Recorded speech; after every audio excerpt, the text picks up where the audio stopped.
उस शाम वो रोया नहीं। उसे चाहिए था कि वो रोए, चिल्ला चिल्ला के अपनी किस्मत को कोसे, मगर नहीं, वो शांत था। वैसे एक बात और भी थी कि रोता तो रोता कैसे, अब उसके आंसू नहीं बचे थे। ये वो तकलीफ, वो दर्द था जिसका इलाज मुमकिन होना अब मुमकिन नहीं लग रहा था। दांव पर लगी थी 2 जिंदगियां, मगर उसे कुछ महसूस नहीं हो रहा था। बाहर से हंस रहा था, काम कर रहा था, मगर उसके अंदर एक कोने में कोई था जो बहुत चिल्ला रहा है।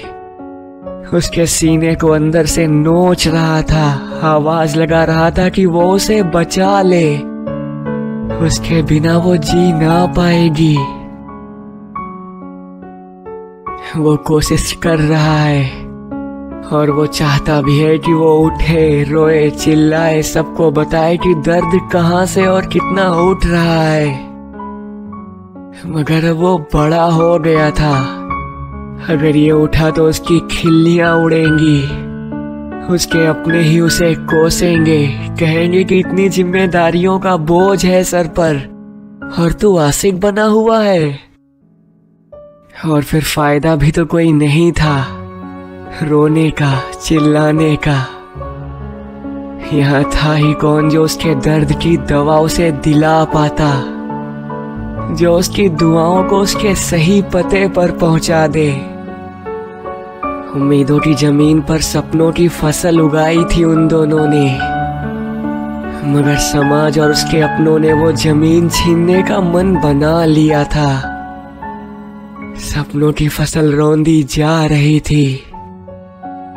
प्रेम उपजाने वाला ये प्रेमी किसान जोड़ा आत्महत्या भी तो नहीं कर सकता था, न वो उसे मरता देख पाता, न वो उसे देख पाती तड़पता हुआ।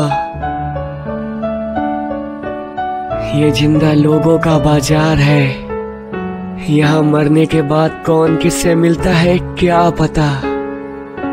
इस जन्म तो उम्मीद भी है कि राह चलते कहीं मिल जाए, मगर उस जहां में मिले ना मिले किसे खबर।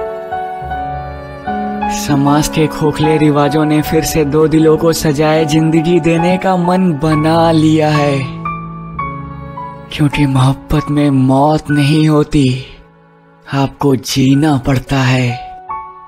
ऐसी जिंदगी को जीना पड़ता है जो रोज मरती है।